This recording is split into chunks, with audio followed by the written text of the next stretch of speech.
रूस और अमेरिका में शांति प्लान पर बातचीत आगे बढ़ती नजर आ रही है। बदले शांति प्लान पर जल्द बातचीत हो सकती है। क्रेमलिन प्रवक्ता दिमित्री पेस्कोव की तरफ से यह जानकारी दी गई है। जो शांति प्लान में थोड़े बदलाव आए हैं उन पर अब जल्द ही बातचीत मुमकिन है अमेरिका और रशिया के बीच। तो रूस अमेरिका शांति प्लान पर चर्चा की खबर है। पेच कहां फंसा हुआ है ये आपको बताते हैं। यूक्रेन से डोनबास चाहते हैं पुतिन। किसी भी हाल में डोनबास को अब छोड़ने वाले नहीं हैं पुतिन, ये क्लियर है। डोनबास देने को तैयार है नहीं जेलेंस्की। नाटो की मांग छोड़ने को तैयार हैं जेलेंस्की और इसके लिए वो कई बार भी कह चुके हैं कि नाटो की सदस्यता से वो समझौता करने के लिए राजी हैं। लेकिन अब बात इतने से भी नहीं बन रही।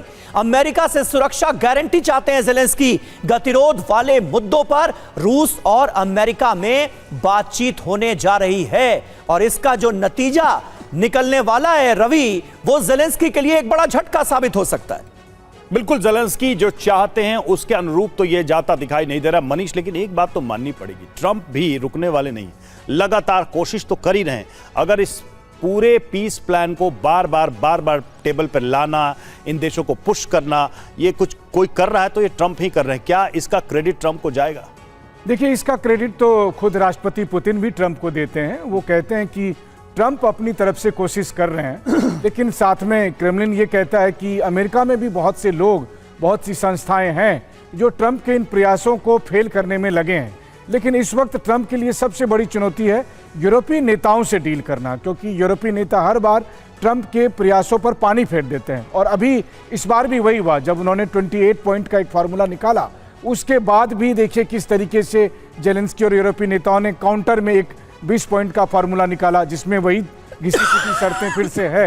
लेकिन हाँ, अब ट्रंप क्यों चाहते हैं, तो अभी तक तो यही है कि उन्होंने करीब दुनिया के 8 जगह पर सीज फायर कराने का जो है सो दावा किया था, उसमें से बहुत जगह फिर से युद्ध चलने लगा है। तो आप कह सकते हैं कि ट्रंप को लगता है कि शायद रूस यूक्रेन के सही नाम पर ही उन्हें नोबेल पीस प्राइज मिले, या फिर एक दूसरी राय ये भी है कि अमेरिका का ये एक आई वॉश है कि मैं पीस प्राइज कर रहा हूं। इस बीच में अमेरिका रूस के साथ नाटो की संभावित जंग के लिए तैयारी कर पाएगा, ये टाइम मिल जाएगा उन्हें।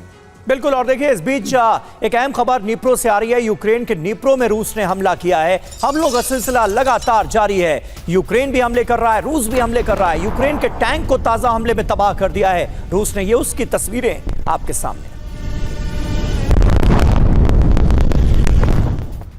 और वहीं मॉस्को के वेयर हाउस में भीषण आग लग गई है। खबर सामने आ रही है, यूक्रेनी ड्रोन अटैक के बाद वेयर हाउस में ये आग लगी है। तो ड्रोन से देखिए, जैसा हमने बताया अभी कि यूक्रेन लगातार कोशिश कर रहा है रूस को नुकसान पहुंचाने की। वेयर हाउस मॉस्को में, जहां पर ड्रोन से ये अटैक किया गया और उसके बाद ये आग लगी। और अहम खबर ज़ेपोरिजिया से आ रही है। ज़ेपोरिजिया में रूस की ड्रोन स्ट्राइक हुई है। रिहायशी इलाकों पर ज़ेपोरिजिया के हमला किया गया है। रूस की ड्रोन स्ट्राइक में देखिए कैसे एक घर तबाह हो गया है।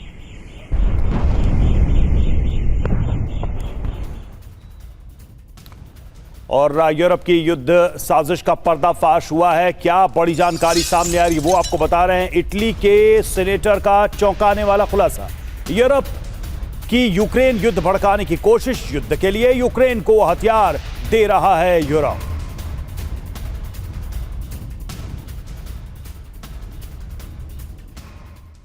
और आइए अब आपको बताते हैं कि इटली से क्या पर्दाफाश हो रहा है। यूक्रेन युद्ध के विस्तार के संकेत कैसे मिल रहे हैं। दावा यह है कि यूरोप नहीं चाहता कि यूक्रेन में किसी तरह से युद्ध विराम हो।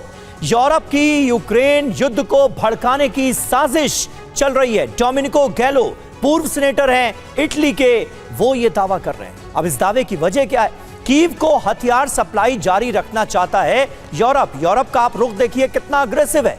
युद्ध विराम के बाद यूक्रेन में विदेशी सैनिकों के पक्ष में यूरोप है।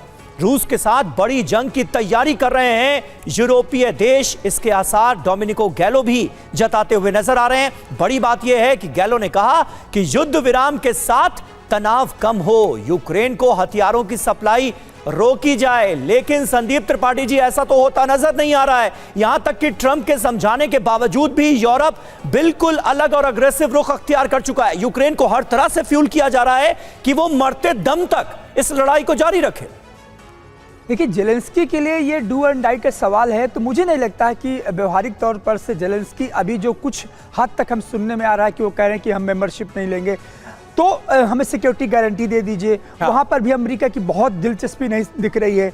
और डोनबास पर आपने देख ही लिया कि पुतिन जिस तरीके से अड़े हुए हैं कि हमें डोनबास चाहिए।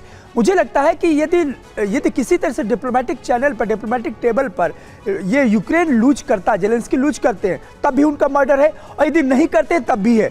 तो वो सोचते हैं कि हमें यदि मरना ही है तो चलिए हम लड़ ही लेते हैं। और इसीलिए उनको जो एक सपोर्ट मिल रहा है, स्पेशली मैं 3 कंट्री की बात करूं, स्टारमर की बात करूं, और इसके बाद आप देख रहे हैं कि फ्रेडरिक मर्ज को देख लीजिए, एमेनुअल मैक्रोन को देख लीजिए, ये जर्मनी, यूके, फ्रांस, ये 3 कंट्री ऐसी है जो पूरे पीछे तरीके से, अच्छी तरीके से लगे हुए हैं किसी भी हालत पर पीस टॉक को आगे न लिया जाए। और इसी कारण है कि जो शर्तें हैं, ये शर्तें इतिहास में वो शर्तें हैं, मुझे नहीं लगता कि इतिहास जेलेंस्की को माफ करेगा। वाकई में यूरोप ऐसी कंडीशंस रख रहा है जिससे मामला गरमाए ही, ठंडा ना हो, मतलब युद्ध जारी ही रहे। बिल्कुल, यूरोप की यही मंशा है कि किसी प्रकार यूक्रेन के आदमी मरते रहे, यूक्रेन के अंदर युद्ध कंटेन होता रहे, रशिया यूक्रेन लड़ता रहे और ये यूक्रेन की मदद करते रहे। आपको ये भी मालूम होगा कि जो 276 बिलियन का जो फिगर इनके पास में फ्रीज करके रखा है, उसके ऊपर भी डिबेट चली है, जो पीछे इनकी मीटिंग हुई है वहाँ पे ब्रसल्स में। लेकिन उसको भी ये डरे हुए थे। अभी 97 बिलियन का इन्होंने सपोर्ट देने का वादा किया है यूक्रेन को। बिल्कुल सही बात है सर।